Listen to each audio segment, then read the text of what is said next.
అందరికీ నమస్కారం. Welcome to Telugu world.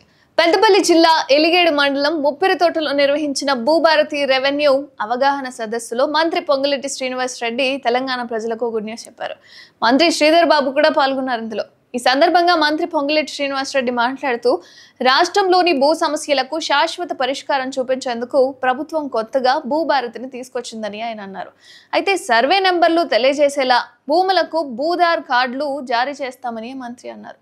అయితే అధికారులు నేరుగా గ్రామాల్లోని రైతుల వద్దకే వచ్చి మీ యొక్క భూ సమస్యలను తెలుసుకొని వాటిని పరిష్కరిస్తామని మంత్రి శ్రీనివాస్ రెడ్డి చెప్పుకొచ్చారు. అయితే భూ సమస్యల పరిష్కారంలో రైతులకు ఎలాంటి ఇబ్బందులు కలగకుండా రెవెన్యూ అధికారులు పనిచేయాలని ఆయన సూచించారు.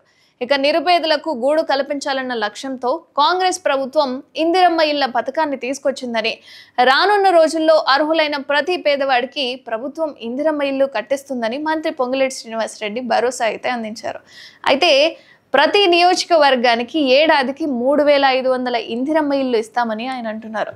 ఇక రాష్ట్ర ఐటీ శాఖ మంత్రి శ్రీధర్ బాబు మాట్లాడుతూ తెలంగాణలోని ప్రజాప్రభుత్వం ప్రవేశపెట్టిన భూభారతి చట్టం దేశానికి ఆదర్శంగా నిలుస్తుందని అన్నారు.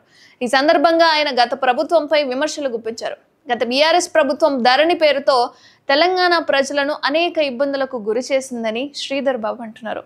ప్రజాప్రభుత్వం అధికారంలోకి వచ్చిన తర్వాత అనేక సంక్షేమ పథకాలు అమల్లోకి వచ్చాయని ఆయన వివరించారు. ఆర్థిక వ్యవస్థ సరిగ్గా లేకపోయినా ప్రభుత్వం ఆర్థికంగా ఇబ్బందులు ఎదుర్కొంటున్నా సంక్షేమ పథకాలను మాత్రం ఎక్కడా ఆపడం లేదన్నారు. పేద ప్రజలకు ఎలాంటి ఇబ్బందులు కలగకుండా రెవెన్యూ అధికారులు పనిచేయాలని చెప్పుకొచ్చారు. అయితే ఎన్నికల ముందు ఇచ్చిన హామీలు ఏవైతే ఉన్నాయో వాటి మేరకు ధరణి పోర్టల్ను రద్దు చేసి దాని స్థానంలో భూభారతి రెవెన్యూ చట్టాన్ని తీసుకొచ్చామని ఆయన చెప్పుకొచ్చాడు.